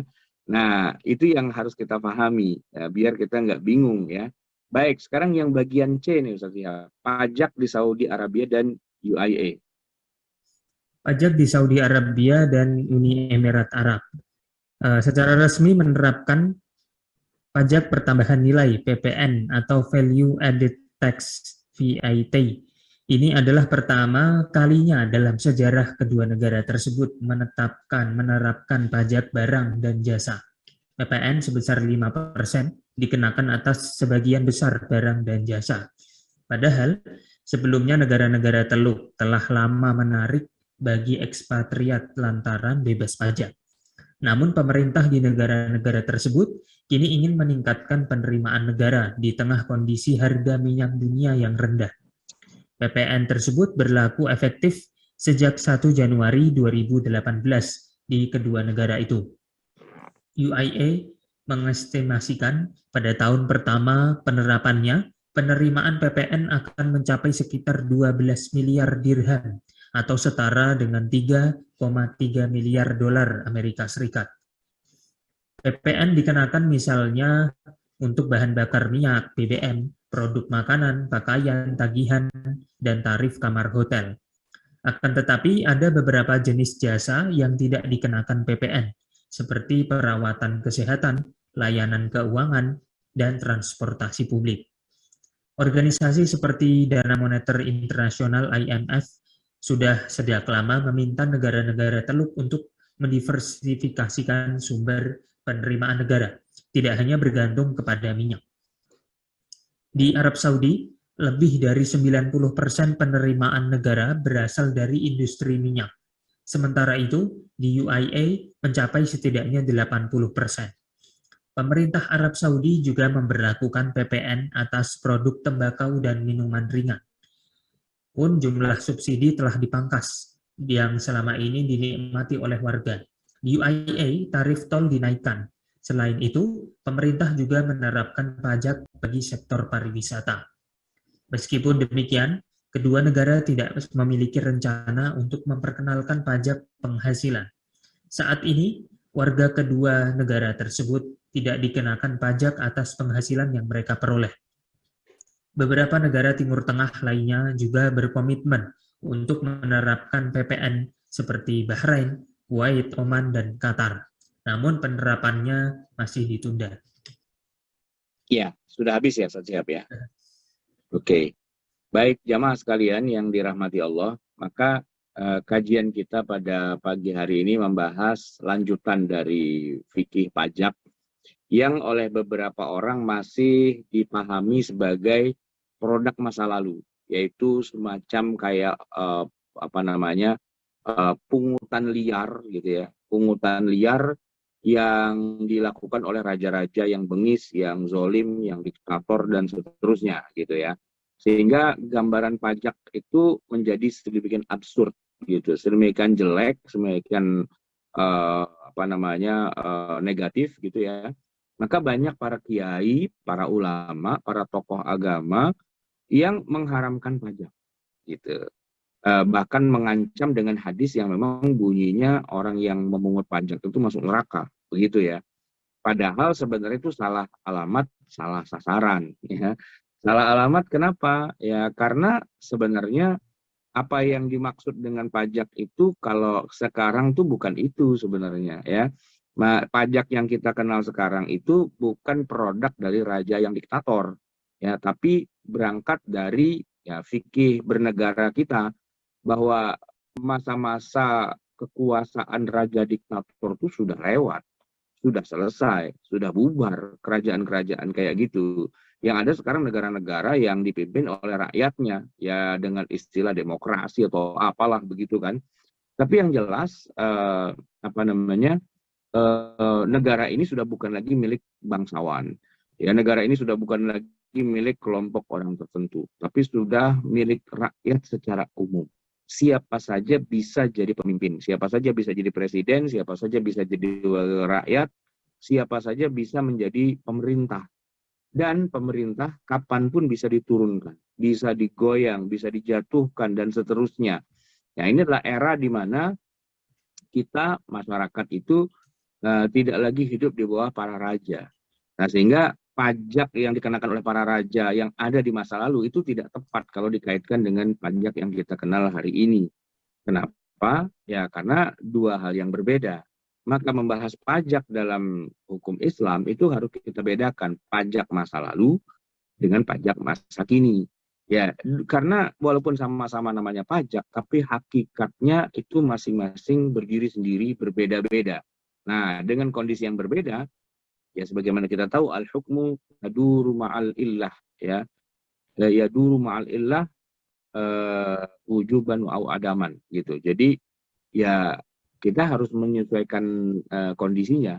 Yang pajak yang kita maksud yang halal tuh yang kayak gimana, dan pajak yang haram tuh yang kayak gimana, itu semua harus dibedah dulu satu-satu. Jangan digeneralisasi ya, gelondongan pokoknya pajak haram karena hadisnya bilang haram. Oh enggak gitu. Hadis itu mengacu kepada zaman Rasulullah, bukan mengacu pada abad 14 Hijriah. Enggak begitu kan? Nah, oleh karena itulah maka penting untuk kita pahami pajak di zaman modern ini. Baik, Ustaz Syihab, karena jadwal bukunya sudah habis, maka kita akhiri sampai di sini ya. Semoga ini bermanfaat. Saya nggak tahu apakah ada pertanyaan dari jamaah atau ini kayaknya ada chat juga sih ya. Ya, Ustadz, di pertemuan berikutnya sempat banyak sekali yang tanya, tapi Oh iya. karena waktunya belum ada untuk kita jawab, jadi kita Oke. akan jawab insya Allah pada sesi kali ini. Ya, Yang pertama Ustaz saya akan baca, ini tidak ada namanya ya, hanya pertanyaannya yang di copy. Yang pertama, Ustadz bolehkah bekerja di kantor pajak di Indonesia dengan sistem aturan perpajakan di Indonesia? ya boleh lah. Bahkan bukan cuma boleh, itu wajib itu. Malah pekerjaan yang sifatnya membantu masyarakat secara umum, ya. Tanpa adanya pajak, negara Indonesia itu nggak bisa hidup. Ya, dia kehabisan darah, kehabisan ruh gitu. Nah, suatu cita-cita yang sudah bagus diawali oleh para founding father kita, darahnya para pahlawan kita itu akan sia-sia kalau kemudian negara ini dibikin bangkrut dengan fatwa-fatwa nggak jelas yang bilang haram herem gitu. Lu kagak ngerti cerita, main haram-haram aja. Ngomongin haram tuh di sana, di masa kenabian, di masa kerajaan-kerajaan dulu, oke ya. Tapi kalau di masa sekarang ini kita udah lain cerita gitu. Jadi ngomong haram itu harus tahu tempatnya, bukan asal goblek seenaknya gitu. Bilang haram-haram karena hadisnya bilang haram. Itu hadis ngomongin kapan, kita ngomongin yang kapan. Dua hal yang berbeda, nggak bisa disamakan. Jadi kita harus tahu ya, itulah pentingnya kita belajar fikih kontemporer biar kita tidak asal istilahnya tidak sembarangan gitu ya. Oke, silakan. Kemudian yang kedua Ustadz, ini sepertinya komentar ya, tapi mungkin saya baca, mungkin antum ada ingin mengomentari. Kalau di zaman dulu kan salah satu alasan menarik pajak itu untuk anggaran perang. Dan di masa-masa perang seringkali pajak itu naik berkali-kali lipat. Kalau seandainya pajak zaman dahulu itu diharamkan, Ustadz, menolak bayar pajak dalam hal ini kan bisa menjadi hancur negaranya. Iya, ya oke. Jadi kalau dalam perang memang semua harus ikut ya. Kita juga waktu dijajah sama Jepang ya. Jajah apa dia pokoknya kita tuh dianggap sebagai anak buahnya Jepang lah gitu kan. Jepangnya perang dunia dan kalah gitu kan. Nah tapi Jepang kan butuh dana banyak, maka nyedot dari Indonesia tuh habis-habisan itu ya kan, sampai istilahnya trali besi semua diambil ya, rel kereta diambil, apa semua diambil untuk biaya perang gitu ya. Ya, tapi kita nggak ngomongin pajak di masa perang sih. Sekarang kita ngomongin di masa damai. Kita nggak punya perang, kita nggak punya musuh, kita nggak punya ada negara yang mau kita gebukin, mau kita rampas hartanya, nggak ada. Itu kan kejadian di masa Rasulullah. Nah, di masa sekarang, ya kita nggak bisa paksa bahwa pokoknya kalau ada aliran sesat itu kita gebukin, kita rampas ya. Kalau ada Syiah kita gebukin, kita rampas ya. Nah, ini kan salah kaprah gitu loh. Ya istilahnya kalau di masa Nabi kan musuhnya jelas, musyrikin Mekah menyembah berhala gitu kan. Nah, ini cuman beda mazhab, beda aliran, beda ya istilahnya beda kelompok aja kok diposisikan seperti musyrikin Mekah kayak Abu Jahal, Abu Lahab gitu yang mesti digebukin dan kemudian hartanya dirampas gitu. Kan nggak pada tempatnya gitu ya. Hari ini kita nggak punya musuh potensial model-model kayak Abu Jahal, nggak ada. Orang udah pada Islam semua. Bahkan kalaupun ada negara tetangga, negara lain yang agamanya nggak sama nih sama kita, tapi juga tidak posisinya dalam posisi bermusuhan kayak perang antara Mekah, Madinah, Badar, Uhud, Khandaq, ya enggak gitu. Posisinya bukan pada posisi kayak gitu kan, sehingga hukum merampas mereka juga nggak boleh. Wah perang yuk sama Singapura, Singapura kan kafir, dikit lagi yuk kita gebukin, kita rampas gitu. Ya enggak juga, enggak begitu cara berpikirnya. Yang terjadi kita harus kerja sama Singapura dalam bidang ekonomi, ya kan, agar ekonomi kita bisa maju gitu. Para wisatawan yang ngelancongnya ke Singapura biar datang ke negeri kita juga gitu misalnya. Jadi devisa juga buat kita, bukan dengan logika perang dan merampas harta mereka. Itu sudah nggak zaman. Maksudnya sudah selesai masa-masa seperti itu. Kalau di masa Rasulullah dan masa para sahabat oke lah gitu ya. Tapi masa sekarang sudah enggak. Ya orang semua sudah kenal Islam. Tinggal masalah dia mau masuk Islam apa enggak, itu lain cerita. Gitu kan. Nah, kecuali kalau ada negara nih, sebutlah misalnya Israel gitu misalnya kan. Israel musuhan sama Islam. Lalu secara pribadi dendam nih sama Indonesia. Tiap hari dibomin kita. Nah, baru kita perang gitu kan. Tapi kalau enggak ya Israel Yahudi. Yahudi memang dia gitu kan. Kita nggak buka hubungan diplomatik saja sama Israel udah cakep banget itu. Ya kan. Nah, gitu. Tapi bukan berarti kemudian istilahnya kita jadi urusan panjang sama Israel, kita harus rampas hartanya dan sebagainya, enggak juga gitu. Ya lagian ngerampas negara lain kalau hari ini juga aneh gitu. Bukan aneh apa, apanya yang mau dirampas gitu. Sekarang tuh kekayaan tuh bukan model kayak dulu, emas, perak, batangan kelihatan gitu kan. Itu zaman dulu. Nah, sekarang kekayaan tuh bukan dengan bentuk emas kayak gitu-gitu, enggak. Apa yang mau diambil? Ya kan kalau mau diambil apa? Perusahaannya kita ambil. Tapi ngerampas perusahaan kan bukan dengan nembakin semua karyawan. Ya kan? Ngerampas perusahaan itu dengan apa? Ya dengan beli sahamnya. Ya kan? Kalau kita punya duit, kita beli aja sahamnya. Itu namanya kita ngerampas. Ngerampas perusahaan-perusahaan asing. Jadi misalnya ada perusahaan minyak nih punya Amerika gitu kan, apakah itu Yunokal, apakah itu apa itu namanya Shell, apa-apalah gitu ya. Shell itu punya mana sih ya? Nggak tahu lah. Pokoknya ini perusahaan asing gitulah intinya kan, punya orang kafir gitu. Nah, kalau mau perang atau mau ngerampas, itu yang kita rampas. Tapi ngerampasnya bukan pakai senjata, bukan, pakai duit. Beli aja sahamnya. Sehingga kita menjadi pemegang saham yang mayoritas. Kan perangnya di situ sebenarnya. Rampaslah dalam tanda petik ya, beli sahamnya gitu. Itu yang sekarang dilakukan oleh saudagar-saudagar kaya di Timur Tengah. Dari duit minyaknya sekarang dia pada beli. Wih, banyak. Kayak kita nih Indonesia kan kita punya Telkomsel ya. Itu kan dulu dibeli sama Singtel, sama Singapura. Terus dibeli lagi sama Qatar. Makanya, oh bukan Telkomsel ya, Indosat ya. Makanya kan Indosat itu namanya Uridu. Gitu, bahasa Arab kan. Kenapa jadi Uridu? Ya karena yang punya anak Uridu. Saya mau orang Qatar ya kan. QTEL, Qatar Telecommunication gitu. Nah itu beli sahamnya, jadi dia berkuasa gitu kan. Nah jadi ghanimah zaman dulu itu hari ini bentuknya adalah kita beliin saham-saham. Ya kalau mau beli saham ya harus punya duit lah, ya kan? Duitnya harus banyak untuk bisa beli saham itu gitu. Nah dengan menguasai perusahaan-perusahaan internasional itu pemasukannya besar buat kita gitu. Nah pajak penduduk itu ada istilah progresif. Kalau yang kaya raya ya wajar lah dia bayar gitu kan dia bayar. Kalau yang miskin-miskin ya nggak kena gitu. Ini kan udah asik sebenarnya. Oke, next pertanyaan berikutnya. Berikutnya, saya ini kan penanya salah satu penikmat pajak juga Ustadz, karena memakai BPJS di dalam pengobatan. Nah, pertanyaannya, pajak itu kan diambil dari dalam semua bidang usaha dan pekerjaan Ustadz, dari entah itu yang halal sampai yang haram. Nah, itu hukumnya bagaimana? Apakah harta yang digunakan untuk pengobatan itu hukumnya haram juga atau boleh Ustadz? Saya membuat sebuah kiasnya tuh begini ya. Misalnya saja kita beli rumah, ya rumah yang sudah jadi, yang sudah ditempati orang dia jual, mau kita tempatin. Automatically kan pasti di rumah itu ada kamar mandi. Kamar mandi kan pasti ada saluran pembuangan, ada septic tank. Di dalam septic tank tuh pasti ada kotoran lah, ada najis-najis dan sebagainya. Itu semua kan include gitu. Apakah beli rumah itu jadi haram hukumnya gara-gara ada septic tank yang najis? Ya kan jawabannya enggak gitu. Kecuali yang kita beli memang isi septic tank. Dengan ini saya beli isinya septic tank doang gitu. Dengan harga sekian kayak itu haram karena kita jual beli benda najis. Tapi kalau kita beli rumah kok di dalamnya ada kotorannya, ya include lah yang kita belikan bukan kotorannya, yang kita belikan rumahnya. Sama persis dengan kalau kita beli hewan, mau kurban nih, kan kita beli sapi atau kambing lah paling enggak gitu kan. Sapinya hidup loh, kambingnya hidup, bukan sapi mati, ya kan, masih hidup.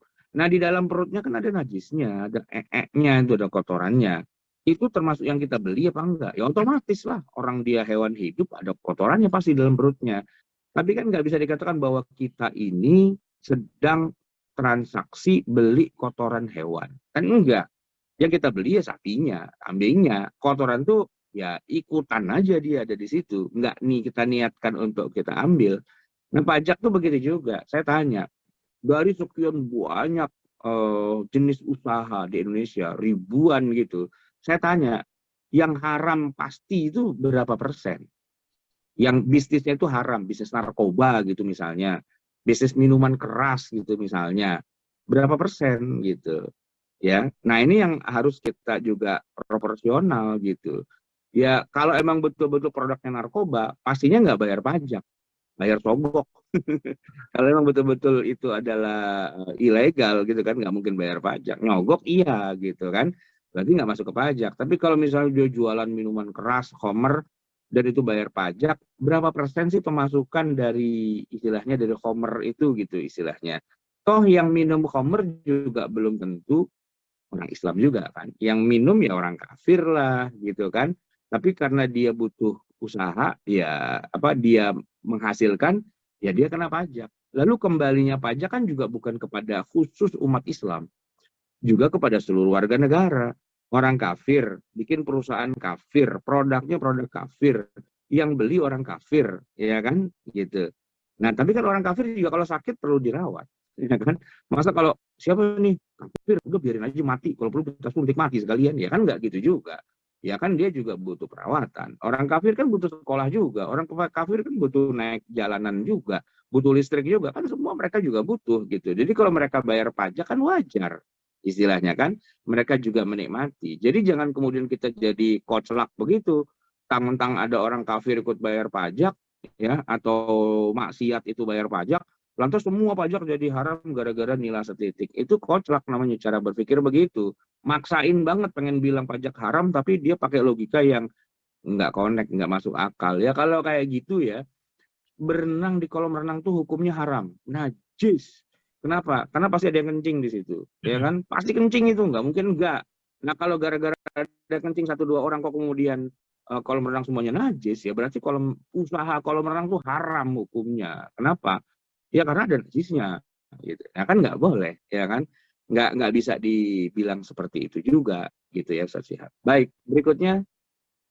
Tadi kalau kita membicarakan mengenai mengambil manfaat dari pajak yang masih abu-abu diambilnya. Nah, sekarang bagi ini pertanyaan dari Pak Arifan tentang orang yang mengambil pajak itu, Ustaz. Objek pajak seperti apa sih yang boleh dipungut? Kan di Indonesia ini ada barang yang halal dan ada yang haram. Itu bagaimana? Ya enggak, jadi gini, bahwa negara membolehkan barang yang najis itu dijual atau yang haram itu dijual, itu kan kebijakan negara, ya kan? Nah, setiap kali negara membolehkan, ya tentu niatnya atau konsumsinya kan bukan buat orang Islam. Ya, misalnya nih contoh sederhana, ada rumah potong hewan khusus babi. Nah, produk babinya kan pasti dibutuhkan. Karena se-Indonesia ini kan nggak cuma orang Islam, banyak orang kafirnya juga yang butuh babi untuk dimakan. Nah, usaha rumah potong babi itu kan harus ada izinnya, ada pajaknya juga dong, gitu kan. Nah, ini pajaknya ini nggak bisa dikatakan inilah babi gitu, kan enggak gitu. Jadi orang kafir bikin usaha babi yang beli orang kafir, tapi dia usaha di negeri kita, ya kita potong pajaknya, ya kan? Kenapa? Kan orang kafirnya juga butuh rumah sakit, kan orang kafirnya juga butuh jalanan, kan orang kafirnya juga butuh pendidikan.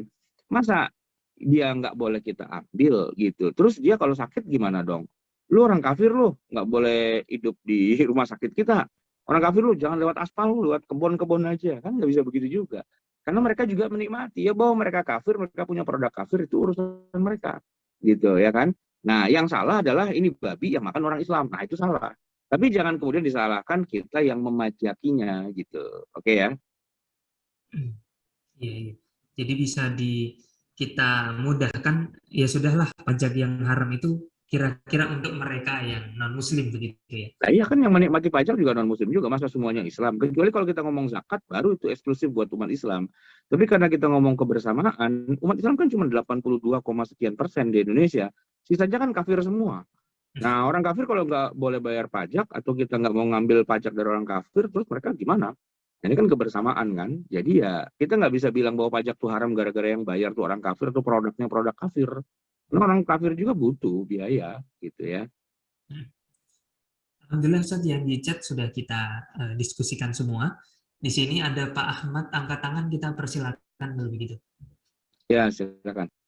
Assalamualaikum Ustaz. Ya, waalaikumsalam. Yang pertama tadi saya ingin coba nambahin yang pertanyaan Pak Arifan, yaitu tadi di kita kan ada kenal namanya cukai. Cukai itu kalau kita baca di undang-undangnya itu kan adalah pungutan yang dikenakan terhadap barang dengan karakteristik tertentu. Nah, karakteristik tertentu ini kan kalau di ekonom udah tahu. Ini maksudnya adalah ya barang yang seperti itu. Makanya dikenal cukai itu sebagai sinteks ya, pajak dosa. Dan negara memperlakukan itu tujuannya memang mulia ya. Bagaimana dikenakan setinggi-tingginya supaya peredarannya makin berkurang. Jadi kalau pajaknya makin naik, justru malah jadi pertanyaan sebetulnya. Nah, tapi itu yang pertama. Pertanyaan saya, yang jadi pertanyaan saya ini gitu tadi.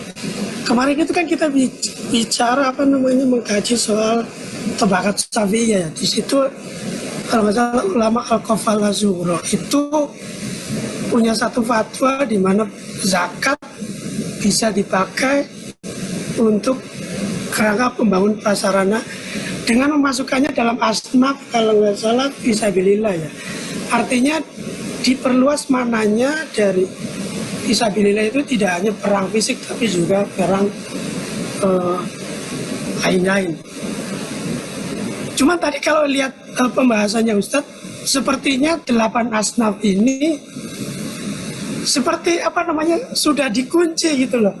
Pertanyaan saya gitu Ustaz, apakah memang sudah tertutup sekali peluang sama sekali meluaskan makna asnaf ini, terutama di 4 asnaf yang terakhir di atau 60 itu Ustaz. Makasih Ustaz, itu aja. Baik. Jadi yang tadi pertama cukai, yang kedua perluasan asnaf zakat ya. Gini Pak, jadi yang cukai itu nggak dibilang haram sih ya, karena kalau kita mengenal cukai itu bukan hanya minuman keras. Kemarin itu cukai itu rokok ya, itu juga cukai kan. Kemudian juga zaman masih ada CD, kaset itu cukai juga, ada pita cukainya gitu. Nah, itu semua adalah barang-barang yang tidak otomatis haram. Ya, setidaknya kalau rokok aja. Ya, oke lah MUI bilang haram, tapi yang rokok masih banyak. Dalam arti ini bukan haram secara mutlak, haram yang sifatnya abu-abu. Yang kalau kita bikin sensus khusus ya, sensus khusus fatwa haram rokok. Ya, dilihat di seluruh Indonesia, siapa yang mengatakan haram dan tidak merokok, dan siapa yang masih merokok dan bilang tidak haram. Saya kok yakin yang mengatakan tidak haram itu lebih banyak, gitu loh. Sehingga negara nggak bisa fait accompli bahwa itu haram gitu kan, nggak bisa. Kenapa? Toh dalam kenyataannya orang masih pada minum gitu, masih pada ngerokok.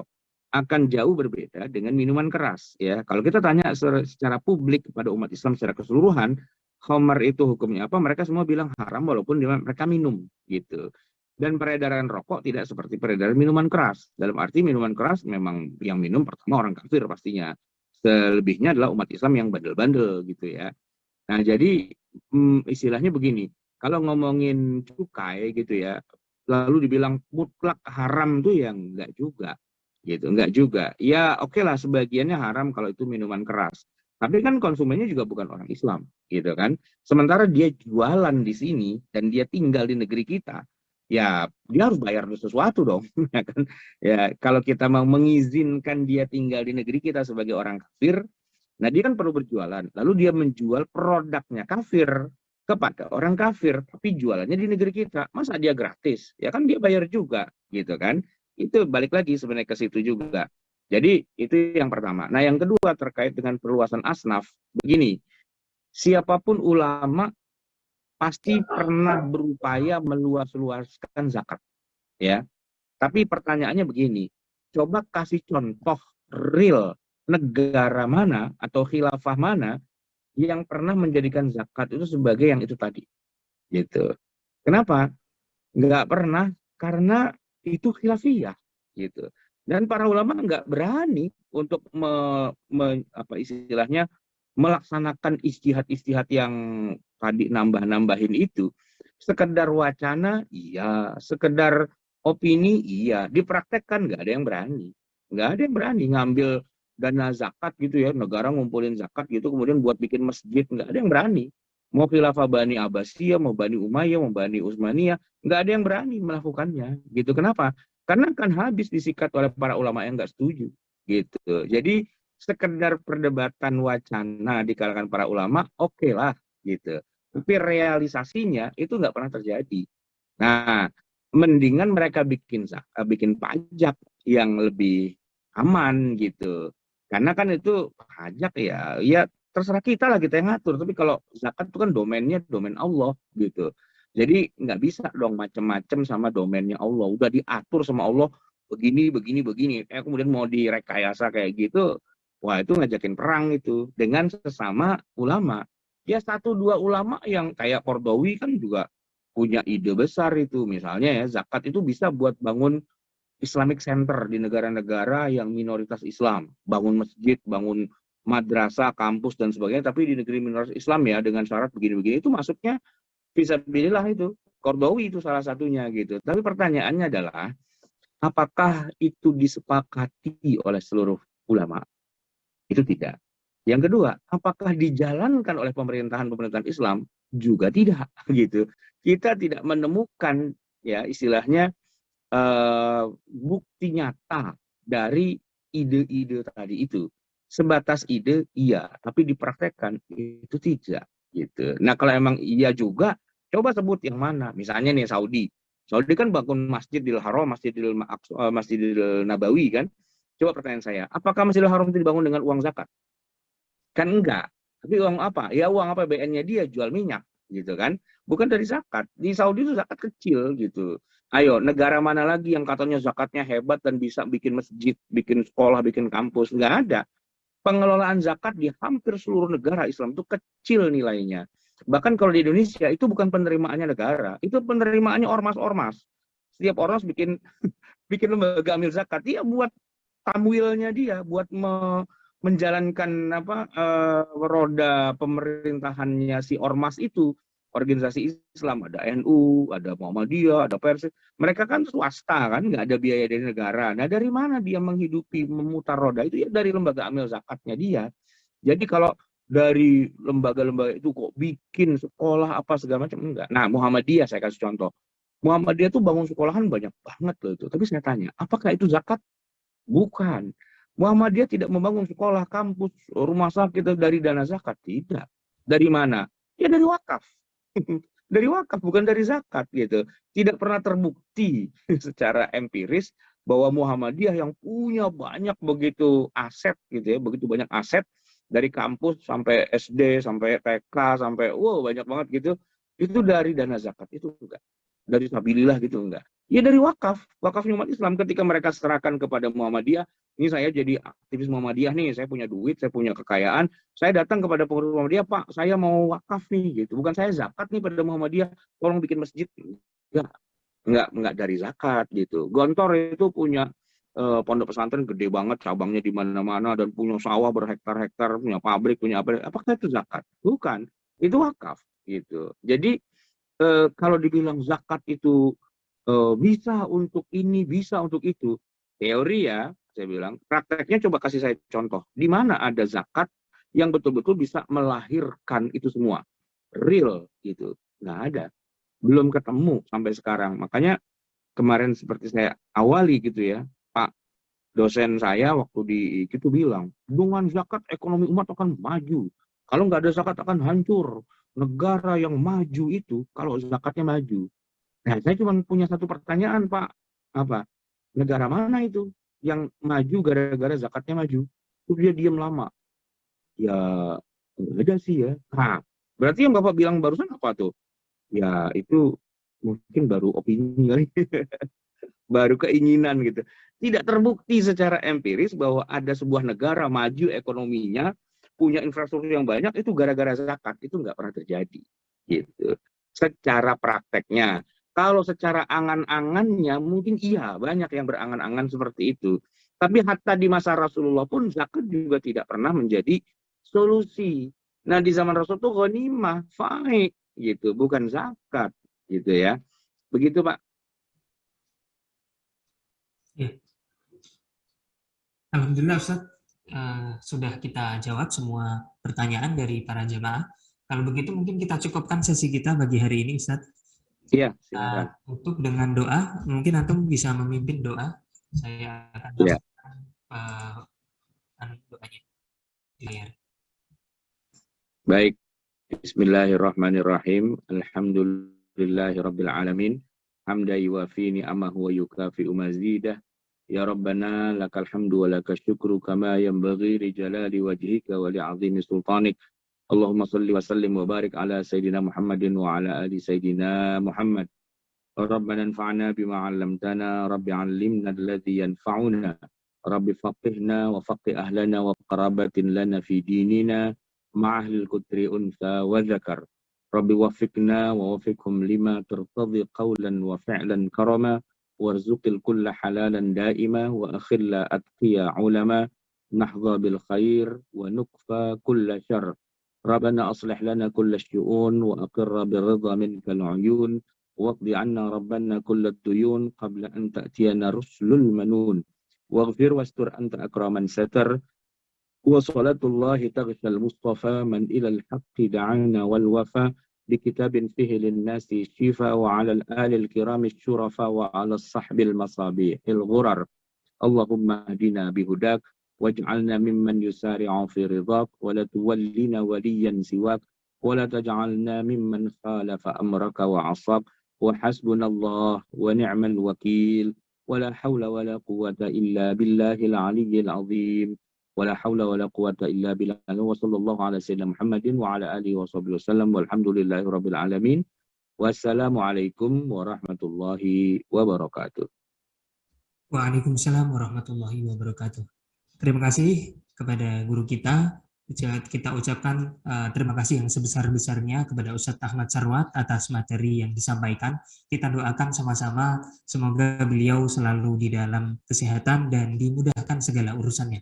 Amin ya rabbal alamin. Dan juga para jemaah, terima kasih kita sudah menyelesaikan kajian ini, sudah membersami kita di pagi hari ini. Semoga nanti kita masih dipertemukan kembali di minggu berikutnya, insya Allah biidznillah ta'ala. Baik. Nanti malam para jemaah tetap ikuti kajian sekolah fikih.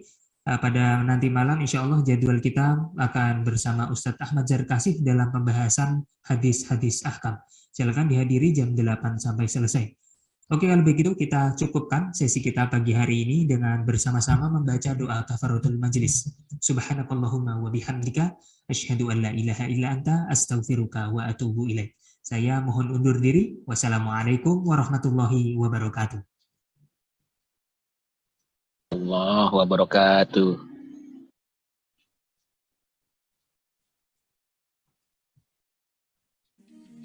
Salurkan infak terbaik Anda untuk Rumah Fikih Indonesia melalui Bank Syariah Indonesia dengan nomor 3331538410 atau melalui Bank Muamalat dengan nomor 3604 Semua rekening di atas nama Aini Aryani. Rekening tersebut merupakan rekening resmi Rumah Fikih Indonesia. Atau bisa juga melalui scan barcode berikut.